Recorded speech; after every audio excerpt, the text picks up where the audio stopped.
ఎన్ని కేసులు పెడతాడో పెట్టుకోమనండి. అందరం జైలుకి వెళ్దాం, అందరం జైలుకి వెళ్దాం. జైలు చాలుతాయా? రాజమండ్రి జైలు చాలిద్దా? నెల్లూరు జైలు చాలిద్దా? విశాఖపట్నం జైలు చాలిద్దా? ఈ 3 జైళ్ళే కాదు, చిన్న చిన్న కడప సెంట్రల్ జైలు చాలిద్దా? చిన్న చిన్న జైళ్లు కూడా నిండిపోతాయి. పెట్టబందాం.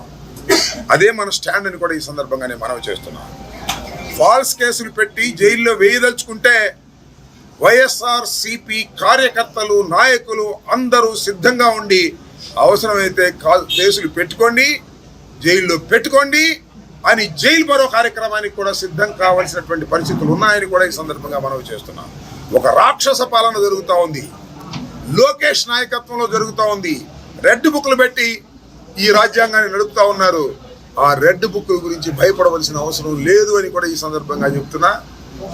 ఎన్నికలకు ముందు కూడా చెప్పా, ఎన్నికలకు ముందు కాదు, జైల్లోకి వెళ్ళక ముందు కూడా చెప్పా, వెళ్ళొచ్చిన తర్వాత కూడా చెప్తున్నా.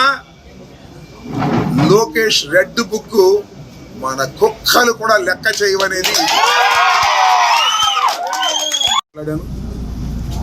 ఈ సందర్భంగా మీ అందరికీ కలుసుకోవడం నాకు చాలా సంతోషంగా ఉంది. మీరేమీ సందేహపడకండి.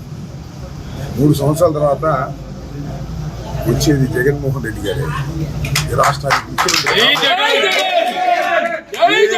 సందేహం లేదు.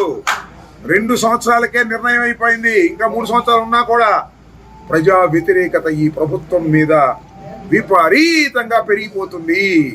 కారణం అభివృద్ధి లేదు, సంక్షేమం లేదు, కేసులు, కొట్టడాలు, దాడులు చేయటాలు, దీంతోనే కాలయాపన చేస్తున్నారు. కాబట్టి ప్రజలు ఖచ్చితంగా బ్యాలెట్లో తిరుగుబడతారు. మళ్ళా జగన్మోహన్ రెడ్డి గారిని ఈ రాష్ట్రానికి ముఖ్యమంత్రిగా చేస్తారు. అప్పుడు దాకా మనం వీరోచితంగా పోరాడవలసిన అవసరం అయితే ఉన్నదని ఈ సందర్భంగా మీ అందరికీ తెగేదాకా లాక్కండి, తెగేదాకా లాక్కండి.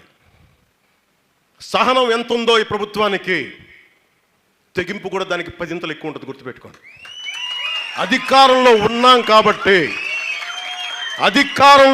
కాబట్టి సంయమనం శాతగా కాదు.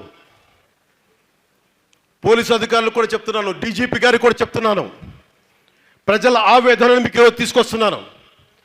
ఇంటెలిజెన్స్ అధికారులకు చెప్తున్నాను, జిల్లా ఎస్పీలకు చెప్తున్నాను, జిల్లా కలెక్టర్లకు చెప్తున్నాను.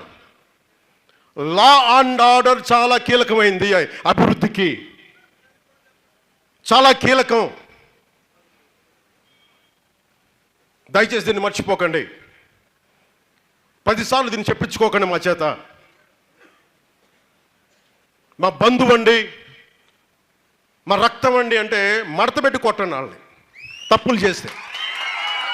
నేను వెనకేసుకు రావట్లేదు కదా ఎవరిని, నేను వెనకేసుకొస్తున్నాను అవనన్నా ఏం పర్లేదు.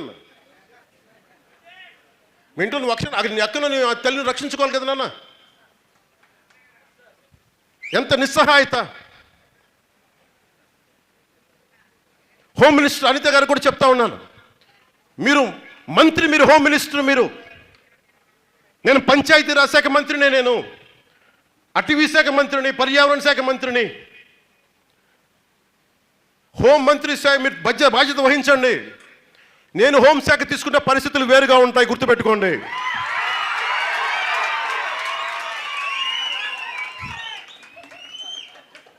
మమ్మల్ని విమర్శించే నాయకులకి అందరికీ నేను చెప్తున్నాను ఈ రోజున, ఇలాగే మీరు తీసుకొస్తా ఉండండి. మీరు నిశ్చలంగా ఉండండి, ఏమి చేయకుండా. హోం బాధ్యతలు కూడా తీసుకోవాల్సి వస్తుంది, గుర్తుపెట్టుకోండి.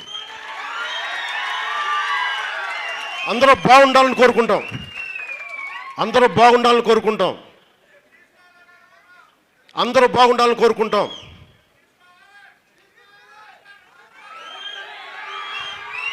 అందరూ బాగుండాలని కోరుకుంటాను, అందరూ బాగుండాలని. ఆగండి ఒక నిమిషం. అందరూ బాగుండాలని కోరుకుంటాను. రాగానే ఒకటే మాట చెప్పా, ఇది ప్రతీకార ప్రభుత్వం కాదు అని. కానీ చేతగాని ప్రభుత్వం నేను చెప్పాల, గుర్తుపెట్టుకోండి. ఎందుకంటే మీరు గతంలో లాగా నోటుకు వచ్చినట్టు మాట్లాడితే ఇంక వింట నాకు కూడా ఓపిక పోయింది. ఇంకా నాకు కూడా మీరు అంటున్నారు కదా ఏం చేస్తామని.